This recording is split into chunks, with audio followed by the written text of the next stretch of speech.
Duha ka gatos ug 44 nga mga empleyado ang bagong nihural isip mga city o municipal links ubos sa Panlawig Pamilyang Pilipino Program on 4Ps.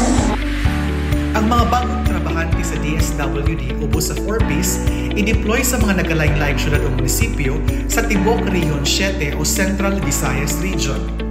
Sa mensahe ni DSWD Regional Director Shalane Marie Lucero alang sa mga bagong city o municipal links, iyang giauhat ang paghatag ng maayong serbisyo alang sa mga benepisyaryo sa 4Ps aron makalabang sila gikan sa kalisod. In the Department of Social Welfare requires a lot of competence.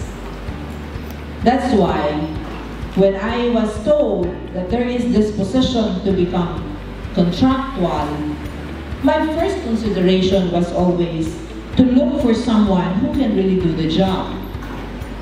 With all due respect to all of your positions, my priority would always be social workers. Not because I am one of them, but because that is what the job requires. Ang pagdugang sa mga city o municipal links mao'y tubag sa daghang panginahanglanon sa programa. Pinaagi sa dugang mga kawani, mas mapaayo ang kalidad sa serbisyo, mapagamay ang kadaghanon sa mga caseload sa matag staff, ug mapasayon ang pag-monitor sa mga benepisyaryo. Alang sa dugang kasayuran, isita ang official social media page sa DSWD Region 7. Kini si Kerwin Macopia, alang sa DSWD Central Visayas Active.